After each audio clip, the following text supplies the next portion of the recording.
Today we're in chapter 9 as we continue snapshots through the Gospel of John. And what I've been trying to do is take a portion from the chapter, but seeing that this entire chapter here deals with one event, we're going to look at the chapter almost in the way that I normally look at my studies, which would be almost a verse by verse. As a matter of fact, you're going to see that much of it is verse by verse. But we'll be going through chapter 9, looking at the testimony a man gives, a man who says, "Once I was blind." And so we all can understand that. We can understand that if we've been born again and everything. And so I do invite you to join me as we look at this passage together. Let's begin at verse 1. I'll read to verse 11, and we'll get into our study. John chapter 9, beginning at verse 1, reading to verse 11. John writes, "Now as Jesus passed by, he saw a man who was blind from birth. And his disciples asked him, saying, 'Rabbi, who sinned, this man or his parents, that he was born blind?' Jesus answered, 'Neither this man nor his parents sinned, but that the works of God should be revealed in him. I must work the works of him who sent me while it is day. The night is coming when no one can work. As long as I am in the world, I am the light of the world.' When he had said these things, he spat on the ground and made clay with the saliva. And he anointed the eyes of the blind man with the clay. And he said to him, 'Go wash in the pool of Siloam,' which is translated sent. So he went and washed and came back seeing. Therefore the neighbors and those who previously had seen that he was blind said, 'Is not this he who sat and begged?' Some said, 'This is he.' Others said, 'He's like him.' He said, 'I am he.' Therefore they said to him, 'How were your eyes opened?' He answered and said, 'A man called Jesus made clay and anointed my eyes and said to me, "Go to the pool of Siloam and wash." So I went and washed, and I received sight.'" So here we have a story found in John chapter 9 where Jesus heals a man who had been born blind. When you study your Gospels, you'll notice that the healing of the blind is the most frequent miracle that Jesus performs. You see him doing it several times. You see him in Matthew 12 and Matthew 21 and Luke chapter 7 and various other places. You'll see Jesus ministering to those who had been blind and giving them the ability to see. And so first I'd like to begin by introducing why would Jesus heal the blind so often? I mean, that was his most frequent healing. And the answer is two basically things. One is in the Old Testament, the healing of the blind is associated with God himself. You see that in Psalm 146 verse 8 where it simply says, "The Lord opens the eyes of the blind." And secondly, it's a work that is associated with Messiah. For example, Jesus is there in Nazareth, and as he's in the synagogue, he's ministering. He opens up the Word, the scroll of Isaiah. And Luke tells us in chapter 4 verses 18 and 19 that Jesus says, "The Spirit of the Lord is upon me because he has anointed me to preach the gospel to the poor. He has sent me to heal the brokenhearted, to proclaim liberty to the captives and recovery of sight to the blind, to set at liberty those who are oppressed, to proclaim the acceptable year of the Lord." And so it is associated with God himself. It is also a work of Messiah. And so that was intended to draw people to associate Jesus with being Messiah, who is God in the flesh. On one occasion in Matthew 15 verse 31, after Jesus was performing miracles, it says, "The multitude marveled when they saw the mute speaking, the maimed made whole, the lame walking, and the blind seeing, and they glorified the God of Israel." And so that's what Jesus was doing. He was performing this miracle, demonstrating that this is a miracle that God performs and is associated with Messiah. And so as we look at this, notice in verse 1 how it simply says, "As Jesus passed by, he saw a man who was blind from birth." So this is an unsolicited miracle.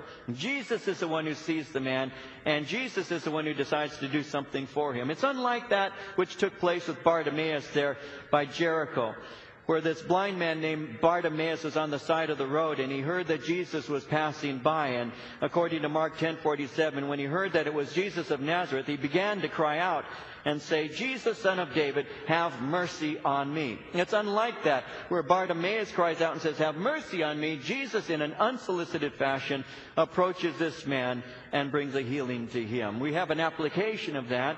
Even when we are blind in sin and cannot see, he sees us. And that's what's taking place here. So as he's passing by, he sees a man who is blind from birth. But notice his disciples. They also see the same man, but notice how they respond. His disciples asked him, saying, "Rabbi, who sinned, this man or his parents, that he was born blind?" So his disciples, out of curiosity and not compassion, ask a theological question. The question is, who sinned that he was born blind? Now they connected sin with sickness, because it's fairly common to do that. You see that in Scripture quite often. For example, in the book of Job, when one of Job's counselors, Zophar, is speaking to him, in Job 11, verse 6, Zophar says, "Know therefore that God exacts from you less than your iniquity deserves." You're sick because you deserve it, and you should be even sicker than that. Or the psalmist in Psalm 103, verse 3 says, "It is God who forgives all your iniquities, and He is the one who heals all your disease." And so you have iniquities and diseases that are tied together in the minds of people. And so this question that's being asked was a normal question. It's the kind of question that is asked frequently during the time of Christ, prior to the time of Christ, and even to this day. Because there are people who will be sick, and then somebody will say to them, "You're sick because you've been in sin." It's the same kind of question. I've talked to believers who will say, "Well, I'm ill. I must be in sin," because sin and sickness is often associated. That's what's taking place in this passage here.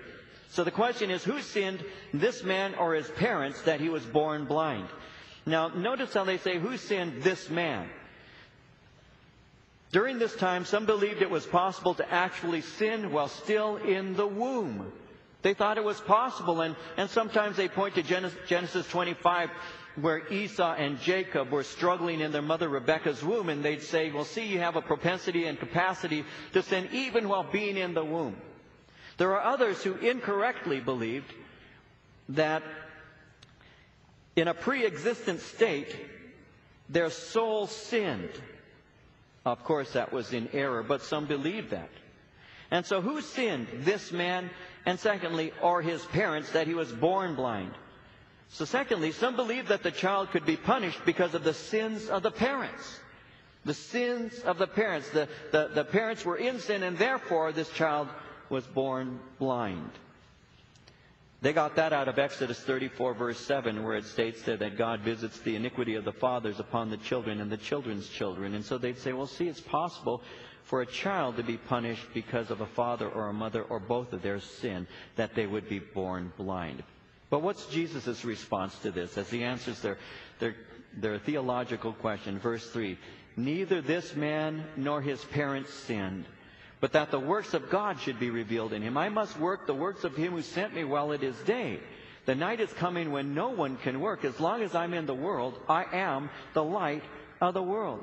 Jesus' answer is simple. Suffering is not always due to sin. This is an opportunity to show God's power to heal. God will reveal His compassion as He heals this man. It's going to bring glory to God. He goes on in verse 4 to say, "I must work the works of him who sent me while it is day. The night is coming when no one can work." So we need to continue doing the will of the Father as long as we have opportunity. You see, hostility is growing towards Jesus. In 6 months, He's going to be crucified. So He says, "I must work the works of him who sent me while it is day. The night is coming when no one can work."